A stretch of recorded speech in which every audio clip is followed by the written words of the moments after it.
Chapitre 6. Mon fils, si tu as cautionné ton prochain, si tu t'es engagé pour autrui, si tu es enlacé par les paroles de ta bouche, si tu es pris par les paroles de ta bouche, fais donc ceci, mon fils, dégage-toi. Puisque tu es tombé au pouvoir de ton prochain, va, prosterne-toi et fais des instances auprès de lui. Ne donne ni sommeil à tes yeux, ni assoupissement à tes paupières. Dégage-toi comme la gazelle de la main du chasseur, comme l'oiseau de la main de l'oiseleur. Va vers la fourmi paresseux. Considère ses voies et deviens sage. Elle n'a ni chef, ni inspecteur, ni maître. Elle prépare en été sa nourriture, elle amasse pendant la moisson de quoi manger. Paresseux, jusqu'à quand seras-tu couché?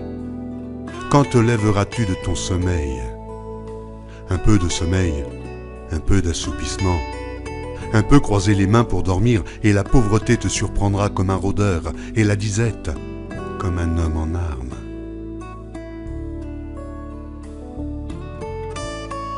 L'homme pervers, l'homme inique marche la fausseté dans la bouche. Il cligne des yeux, parle du pied, fait des signes avec les doigts. La perversité est dans son cœur, il médite le mal en tout temps, il excite des querelles. Aussi sa ruine arrivera-t-elle subitement, il sera brisé tout d'un coup et sans remède. Il y a 6 choses que hait l'Éternel, et même 7 qu'il a en horreur. Les yeux hautains, la langue menteuse, les mains qui répandent le sang innocent, le cœur qui médite des projets iniques, les pieds qui se hâtent de courir au mal, le faux témoin qui dit des mensonges, et celui qui excite des querelles entre frères. Mon fils, garde les préceptes de ton père et ne rejette pas l'enseignement de ta mère. Lis-les constamment sur ton cœur, attache-les à ton cou. Ils te dirigeront dans ta marche, ils te garderont sur ta couche, ils te parleront à ton réveil.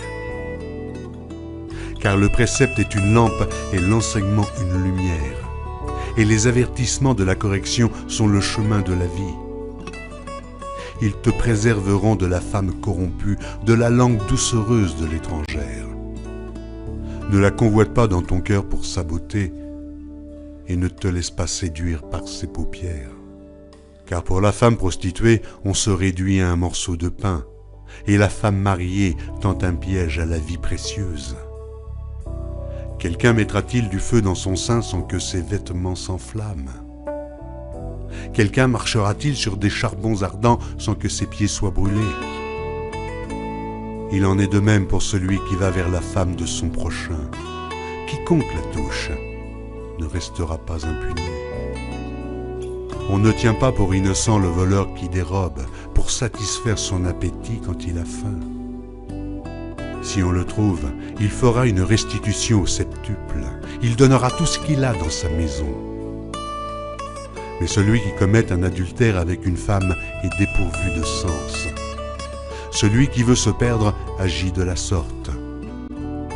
Il n'aura que plaie et ignominie, et son opprobre ne s'effacera point.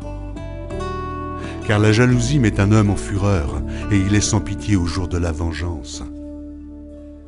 Il n'a égard à aucune rançon, et il est inflexible, quand même tu multiplierais les dons.